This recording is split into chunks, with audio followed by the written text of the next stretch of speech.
নমস্কার বন্ধুরা, চলে এসেছে কথা সিরিয়ালের নতুন একটি আপডেট নিয়ে। আজকের পর্বে শুরুতেই আপনারা দেখতে পাবেন গ্রাম শুদ্ধ লোক এভি আর কথাদের উপর চড়াও হয়ে যায়। তারা এভি আর কথাদের সাথে ঝগড়া করতে লাগে সমানে সমানে। কিছুতেই তারা থামতে চাইছিল না।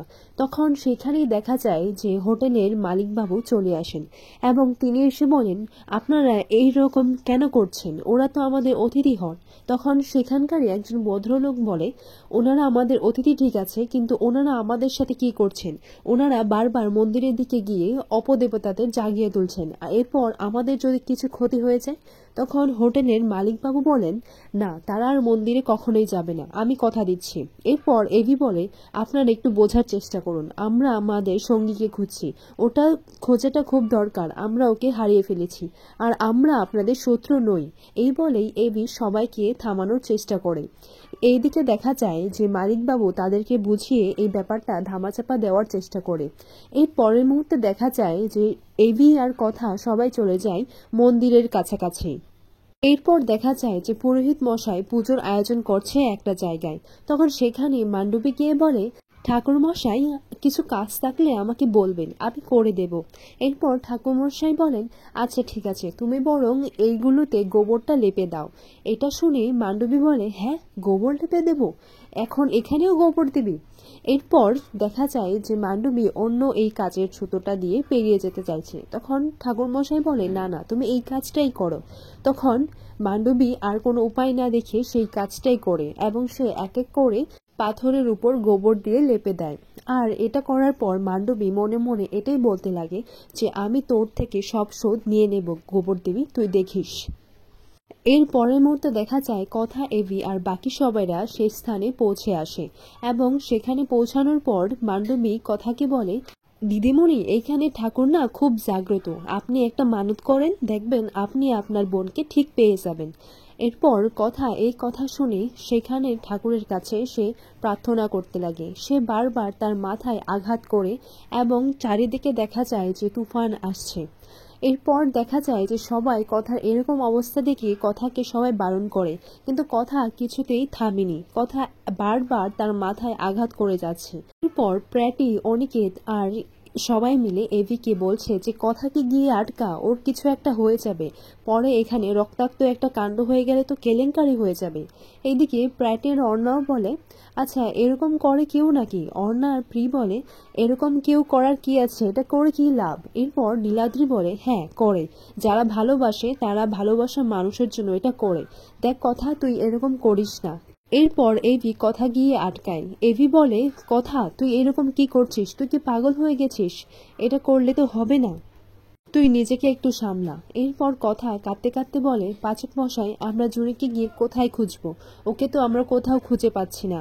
আমি আমার মামাকে হারিয়েছি, এখন যদি ওকেও হারিয়ে ফেলি? তখন এভি বলে, তুই এরকম ভাবিস না, আমরা ঠিক জুনিকে খুঁজে পেয়ে যাব। এরপর এই মুহূর্তে দেখা যায় যে মান্ডবী নাটক করতে থাকে। মান্ডবী এটাই বলে, আমাদের ওদেরকে কিছু একটা করে আটকাতেই হবে। তখন মান্ডবী এটাই দেখায় যে তার মধ্যে যক্ষিণী ভর করে গেছে। এরপর মান্ডবী সবার সামনে বলে, যক্ষিণী তোর বোনকে খেয়ে নিয়েছে, ও জেগে উঠেছে। এটা শোনার পর কথা খুবই ভয় পেয়ে যায়। আর কথা এটাই ভাবতে লাগে, পাচক মশাই যা বলছে এটা সত্যি হবে না তো? ওটা সত্যি নয় তো? তখন এভি কথাকে সামলিয়ে বলে, তুই এরকম কথায় কোনো বিশ্বাস করবি না, এরকম হয় নাকি? ওসব আজে বাজে কথা তুই কখনো বিশ্বাস করবি না। তখন অনিকেত বলে, হ্যাঁ কথা, তুমি তো শিক্ষিত মানুষ, এরকম হয় না কিছু, তুমি এসবের মধ্যে একদম বিশ্বাস করবে না। কথা ভেঙে পড়ে। কথা এভিকে বলে, পাচক মশাই, আমরা জুনিকে কোথায় খুঁজে পাবো বলুন তো? ওকে কোথাও খুঁজে পাচ্ছি না, আমি কোথায় খুঁজবো ওকে? আমি মামাকে হারিয়েছি, এখন ওকে আমি হারাতে পারবো না। এরপর এভি বলে, তুই চিন্তা করিস না, আমরা ওকে ঠিক পেয়ে যাব। কথা মনে মনে বলে, সবাই জুনির জন্য খুব চিন্তা করছে, আর পাচক মশাই নিজের অজান্তেই তোমার থানে এসেছে, তুমি কি তাও আমার বোনকে ফিরিয়ে দেবে না ঠাকুর?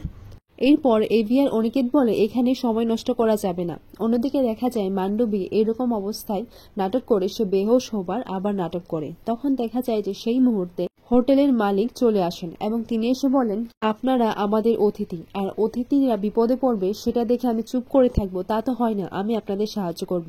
মন্দিরে যাওয়ার অন্য একটি রাস্তা আছে, সেটা আমি আপনাকে দেখিয়ে দিচ্ছি। আপনারা এদিকটাই যান, আর আমি গ্রামবাসীদের সামনে আসছি।